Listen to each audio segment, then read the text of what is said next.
Hello, hello, hello. What is good, beautiful people? Welcome back to another video. In the last video, I installed the M Sport F31 rear bumper. And if you want to know more about that, the link is in the description below.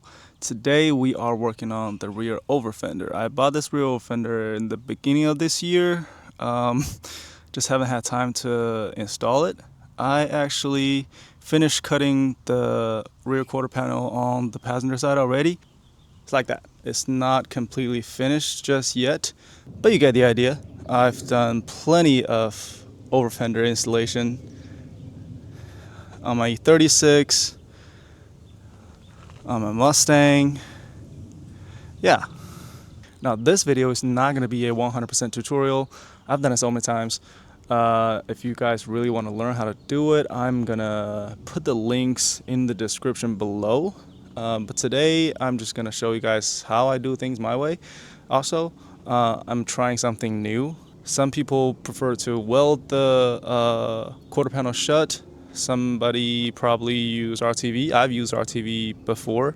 I actually prefer RTV because it's so much easier to apply than anything else.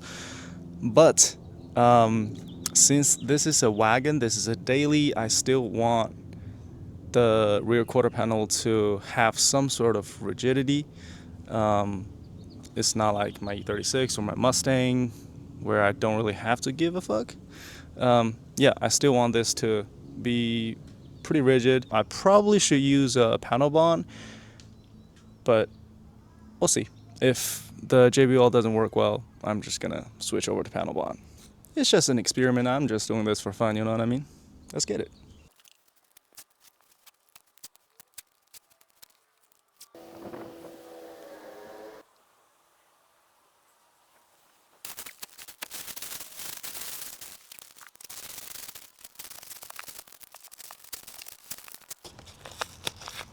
It's just like masking for paint. Except that you really don't have to be accurate with this. There you go.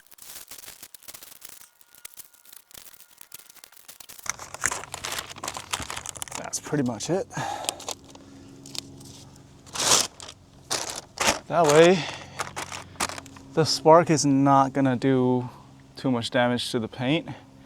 So the plan is to cut on the edge just to sever the inner and outer layer, and then I can cut the upper line to pretty much remove the outer layer, and then I can cut the inner layer, because the inner layer and the outer layer sits at a different position. If I cut all the way in along this line, the inner layer, if the inner layer sits too far inward, I won't be able to bend it out enough to meet the outer layer to seal it.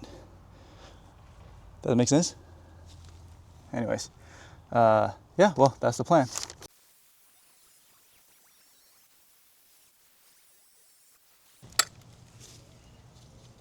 Gotta make sure it's not catching on fire.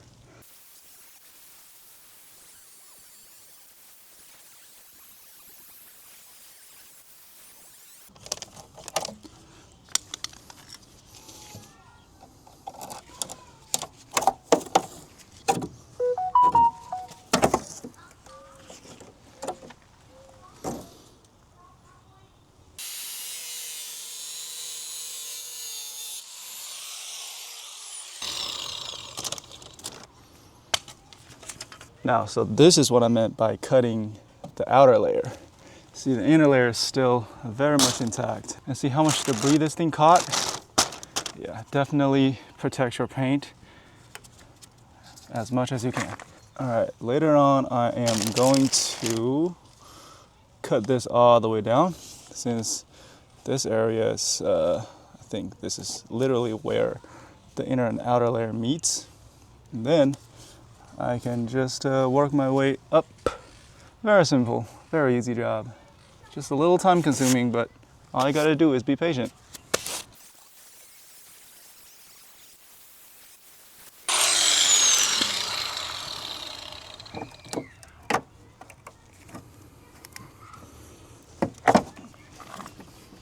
And if you wonder why it's a little smoky, that's why. Let me get some not so beauty shots for my wheel.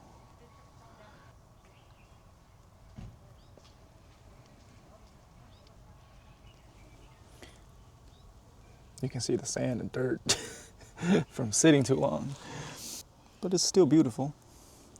It's still one of my favorite designs, even though, you know, obviously I pretty much, you can say, copied a concept car's design.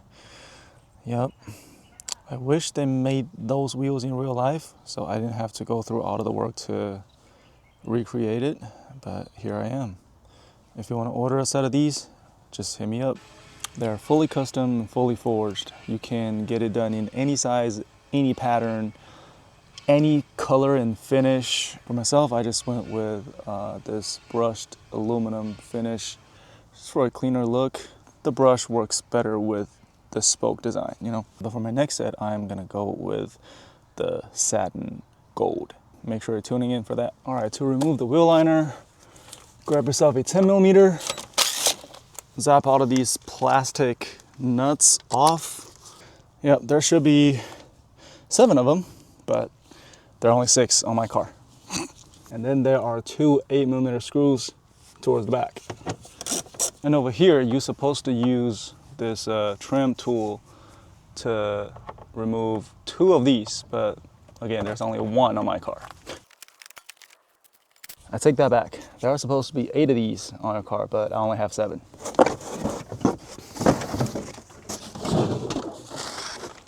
Ugh, so dirty, oh my God. There's spider eggs. 2 of them. It's a dead,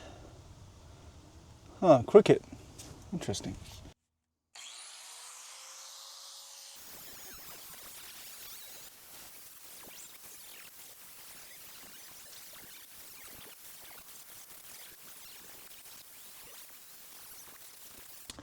All right, here comes the star of the show.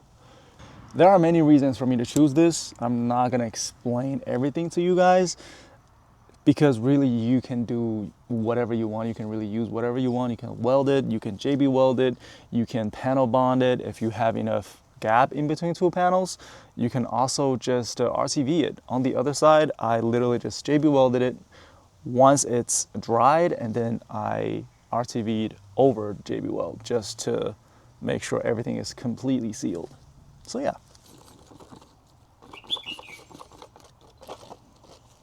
All right, before I apply it, let me just clean this thing up one last time.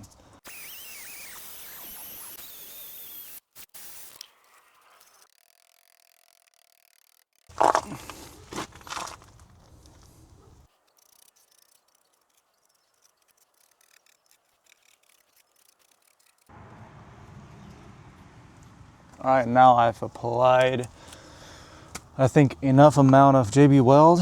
So while I'm clamping it, I'm making sure that I'm not deforming the body panel too much.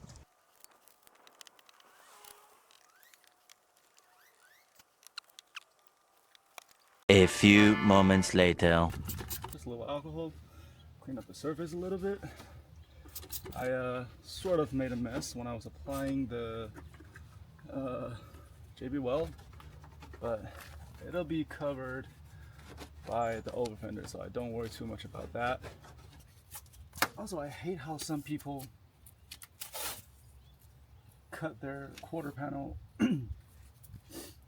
just freestyle without any, measurement, without any drawing, and just go with it. Come on, man. Even though it will be covered by your overfender, still, when you can do a better job, why don't you? And I'm still beating myself up because I got the JB Weld all over the place, even though I can easily clean it up.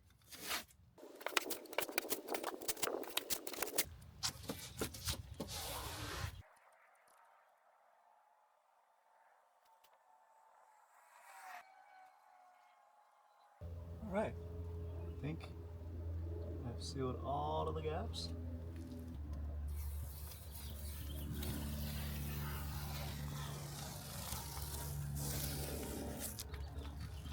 You want your RTV to look like this.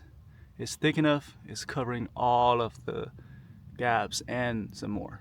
And now we wait for it to dry out, and then we can throw our wheel liner back on and put our wheel back on, and we're moving on to installing the actual overfender.